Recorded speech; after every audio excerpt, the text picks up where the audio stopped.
Omukazi attention olwanira nwanire okumulaba omukubira ku simu ku message. Kati mu video y'olwaleero ngenda kuyigiriza tekiniki butya bw'otayina kulwanira attention y'omukazi yenna mu relationship wabula ng'omukazi ono ye yalwanira attention yo.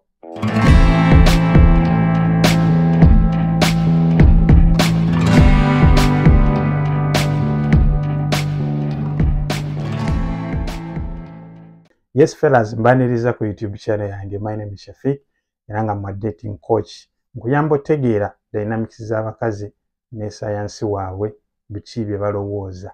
Era mu video y'olwaleero tugenda kulaba ensonga eziwerera ddala 8 butya bw'omusajja bw'osobola okwedisplay nga high value man n'oba ng'omukazi yalwanira attention ye. So si ggwe kubanga olwanira attention ye. Labira ddala paka ku point esembayo kikuyambe okutwala package eno ng'ejjudde. Step number 1, stop chasing her.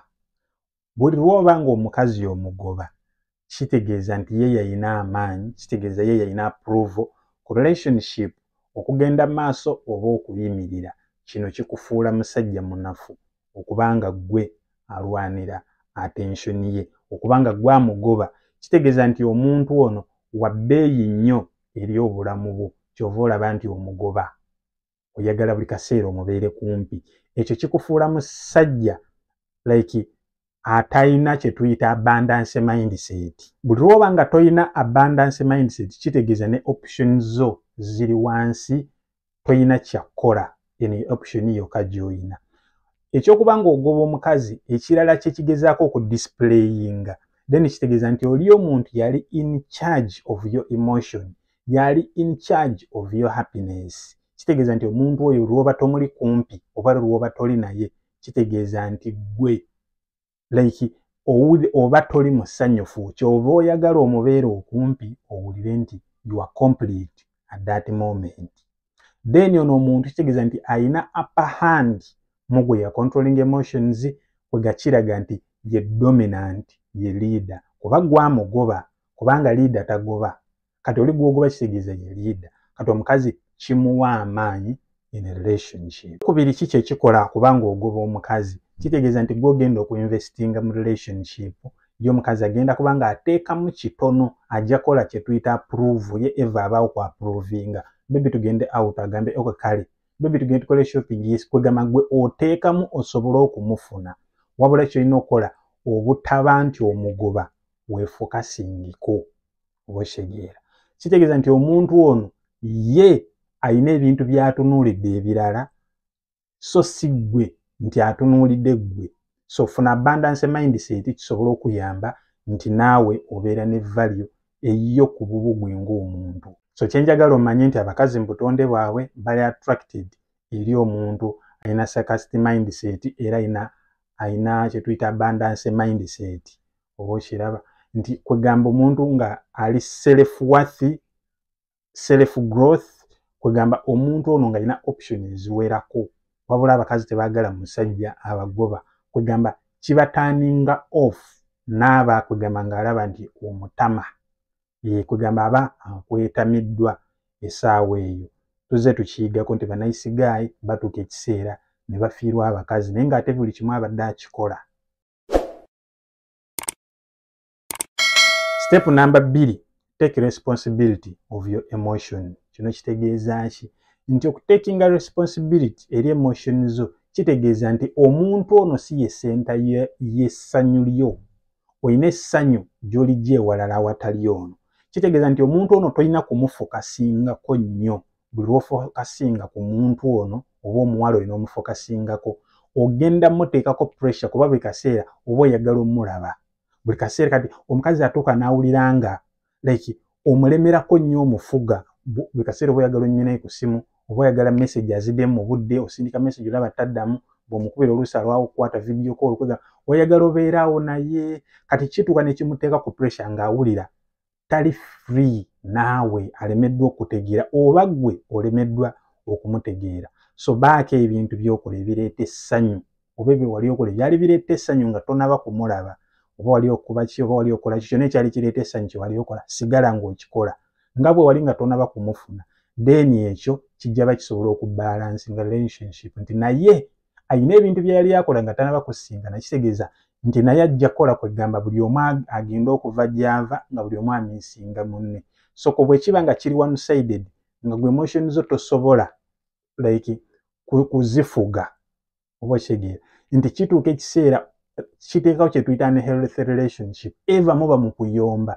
kubanga omuntu omu side emu awulira nti tafuna kimala kuva eri munne so kati gwe omusajja omukazi olw'omukubira amasimu taddamu takola kati alaba tomuwa budde kukumiisinga tomuwa budde naye kuyiya eva omubeera bampa ku bampa.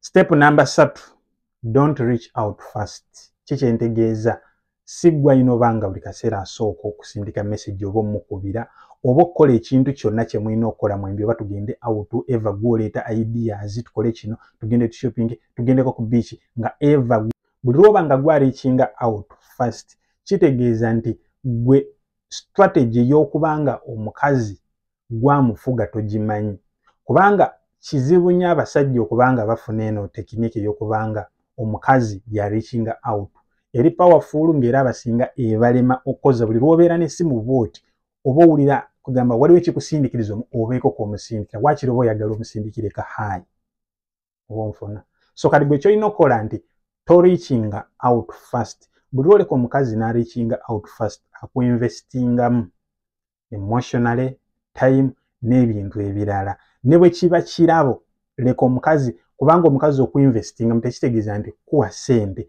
wabula time gy'akuinvestingamu kitegeeza aba akwesigamu atuuka n'abeera emotionally attached to you owekigira eva yakola program ayagala kulaba ayagala kusinkana baby tukole kino ne buli lwoba nga buli kaseera gwe reaching out then ekyo kiba kijja kutta attraction eba ekka wansi atuuka ekiseera ng'alaba gw'omubowa nsonga ey'okulala buli lwoba nga gwe reaching out first kitegeeza omukazi oyo buli lwoba tokoze kintu naye tajja kikola kubanga wamumanyiiza nti gwe osooka kati olina omuleka ye yaaba asooka then naawe like no approving n'oyongerezaako kiringa bwe muba nga onyumya n'omuntu bw'oba toleese emboozi omuntu tanyumya bw'oba tokoze kino naye kyagamba nze mbadde manyi kino gw'okikola mbadde manyi gw'okola bw'oti kati making sure kubanga buli lwaba nga reaching out first nga gw'oprovinga then ekyo kiraga power and authority kitegeeza nti gwe alinze gwe approval yo okkiriza ekintu kigende mu maaso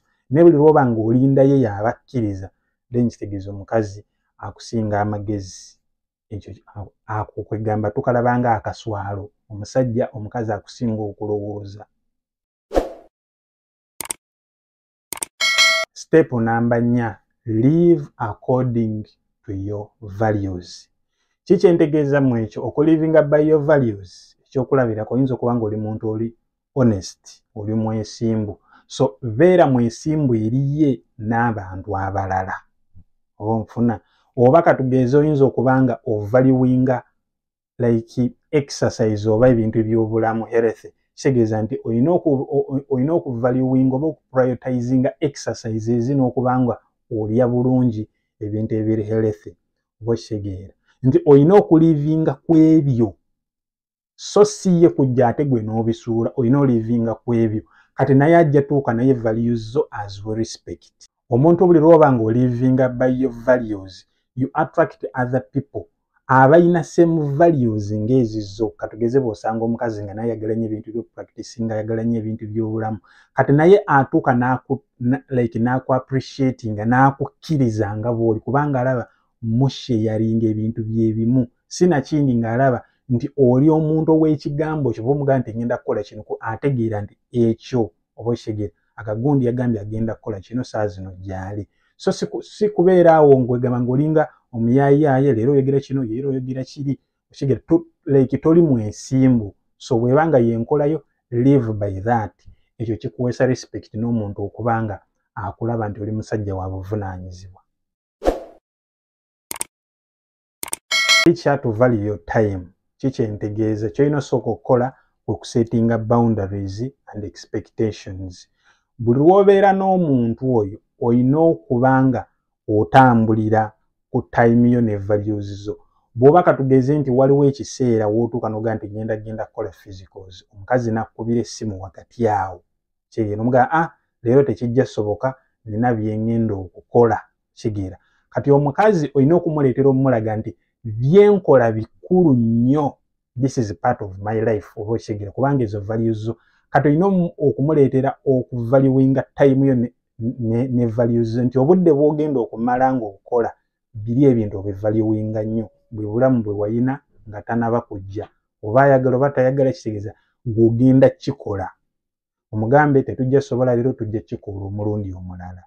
Tojja suulawo biki by'obadde otambulirako olw'okuba omukazi akuyise, kubanga abasajja abasinga ekyo mukikola n'osuulawo ebirooto byo, n'osuulawo ebintu by'obadde otandise okukola, lwakuba omukazi essaawa eyo abazze. So olina okumulaga nti ebintu ebimu tosobola bisuulawo olw'okuba ye.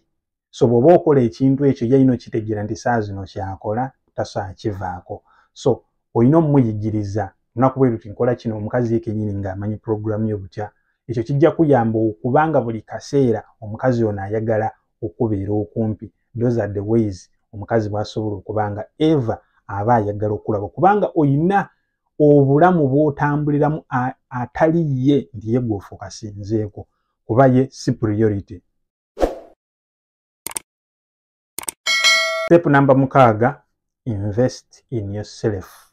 Buli investinga mu ggwe, time, okusoma, n'ofuna ne skills endala, n'oyiga engeri gye bakolamu ssente, n'oyiga business, n'oyiga ne ideas ennyingi, then omukazi alabanga really nti olina obulamu bw'ozimba yandyagadde obubamu, kubanga abakazi bo tebamanyi zimba bulamu, bo babazimbira buzimbizi bulamu najja n'abubeeramu.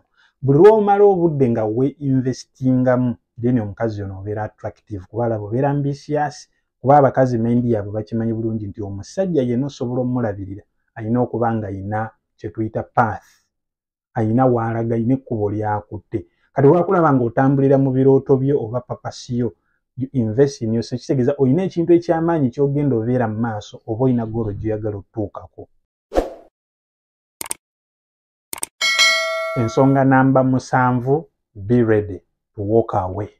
Kubanga buli lw'obeera ready to walk away, kitegeeza you respect yourself, self growth, abundance mindset and self worth. So ebyo byonna buli lw'obeera nabyo, then omukazi kitegeeza ne bw'akeera enkya n'agamba nti akulekawo oba omulekawo, then kitegeeza nti ye si kye ky'amakulu ky'oluzinze mu bulamu, kubanga we respectinga, omanyi ki ky'oyagala mu nsi muno, okitegeera. Kugamba osobola okulondawo wakati wo naye, oba ebintu by'oyagala otuukako naye. Ekirala kitegeeza nti olina abundance mindset, nti olina option endala z'osobola okufuna, si yasemba oba si ye, kugamba si ow'enkomerero. Ekyo kirina okubeera mu mutwe nti anytime nti omukazi ono singa akeera enkya n'akola ekintu ekitasana, nti oleredde okutambula n'ovaawo. Kati omukazi bw'akitegeera nti ono muyina naye singa nkola ekikyamu, anytime ngenda muloozinga oba ajja kundekawo. Ekyo kijja creatinga respect n'omukazi oyo okulaba nti akola ebintu ebitagenda teeka relationship yammwe mu matiga. So kakasa nti ogoberera steps ezo, kijja kuleetera okuyamba gwe omusajja okubanga togoba mukazi, wabula omukazi nga yakugoba obanga yayagala attention yo buli kaseera. Kuba buli lw'obanga oyagala attention ye buli kaseera, omusajja kikufuula wa layisi, omukazi aba tajja sobola beera nawe, ajja noonyaayo, kuba abakazi mu butonde bwabwe bo balina kugoba. Kyova nti buli lw'omugoba tomufuna, kuba gwe tolina kugoba, ye yalina okugoba. Kati alaba gwe oli musajja mukyamu. So twegeko mu video eddako efaanana bw'eti, mbagala nnyo bwe bali kulaba, twegeko bye.